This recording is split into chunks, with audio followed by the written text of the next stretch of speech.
அனைவருக்குமே வணக்கம். சற்று முன் கிடைத்திருக்கக்கூடிய ஒரு மிக மிக முக்கியமான செய்தி ஒன்று வெளியாகி உள்ளது.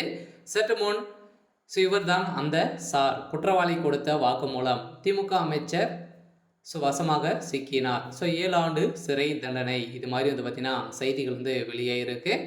இப்போ இந்த பாலியல் விவகாரத்தில் ஒரு ஒரு மிகப்பெரிய ஒரு பேசும் பொருளாக வந்து மாறி இருக்கு இல்லையா? இந்தியா முழுவதுமே வந்து பார்த்தீங்கன்னா தமிழ்நாட்டில் நடந்த ஒரு மிகப்பெரிய கொடுமையாக தான் வந்து இது பார்க்கப்பட்டு வந்திருக்கக்கூடிய நிலையில, இதில் சம்மந்தப்பட்ட அனைவருக்குமே மரண தண்டனை வந்து வழங்கணும் அப்படின்ற மாரி ஸ்டாலின் அவர்களே வந்து பார்த்தீங்கன்னா சொல்லியிருந்த நிலையில் தான் இப்ப அதிரடியாக இது வந்து தீர்மானங்களாக வந்து ஏற்றப்பட்டு இருக்கக்கூடிய நிலையில இப்ப இந்த சார் வந்து வசமாக சிக்கியிருக்காரு.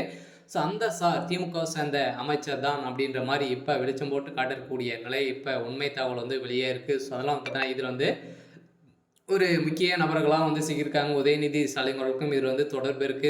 அது தகுந்த வீடியோ ஆதாரங்களும் வந்து சிக்கிய நிலையில் தான் இப்போ உதயநிதி ஸ்டாலின் அவர்கள் வந்து தப்பிக்கவே முடியாத அளவிற்கு தான் இப்போ சம்பவம் மேலே சம்பவம் நடந்திருக்கு.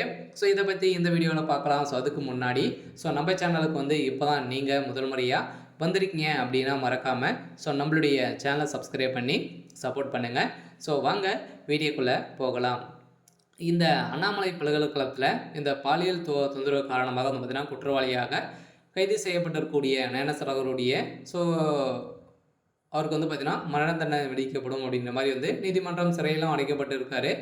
இதை தொடர்ந்து இதில் சம்மந்தப்பட்ட பெண்ணிருந்து இயங்கக்கூடிய முக்கிய புள்ளிகள்லாம் வந்து பார்த்தீங்கன்னா திமுக இருக்காங்க. இவங்களாம் வந்து பார்த்தீங்கன்னா இப்போ அதுக்கு தகுந்த ஆதாரங்கள் வந்து குற்றவாளியாக கைது செய்யப்பட்டிருக்கக்கூடிய ஞானசேகர் ஒரு வீட்டில் சிக்கிய ஆதாரத்தின் அடிப்படையில் தான் இவர் தான் அந்த சார் அப்படின்ற மாதிரி வெளியேறக்கூடிய செய்தியால் இப்போ திமுக சார்ந்த அமைச்சர் வந்து சிக்கியிருக்காரு. இதை தொடர்ந்து மீண்டும் பார்த்தீங்கன்னா மீண்டும் வந்து நேற்று 3 புள்ளிகள் வந்து பார்த்தீங்கன்னா இது வந்து பாலியல் தொந்தரவு காரணமாக திமுக சார்ந்த பிரமுகர்கள் வந்து சிக்கியிருக்காங்க. அதனால் திமுகவுடைய தலைமையகம் இதற்கு உறுதுணையாக செயல்படுதா அப்படின்ற பெரிய கேள்விகள்லாம் பார்த்தீங்கன்னா இப்போ எழுந்திருக்கக்கூடிய நிலையில் நீதிமன்றம் அதிரடியாக கடுமையாக விமர்சனங்கள் வந்து செய்து வரும் நிலையில் உதயநிதி ஸ்டாலின் அவர்களுக்கும் இதில் வந்து தொடர்பு இருக்குது. இது மாதிரி தான் திமுகவுடைய தலைமையகம் இதற்கெல்லாம் உறுதுணையாக இருக்கா அப்படின்ற மாதிரி வந்து நீதிமன்றம் சரமாரியாக கேள்வி எழுப்பியிருக்கு.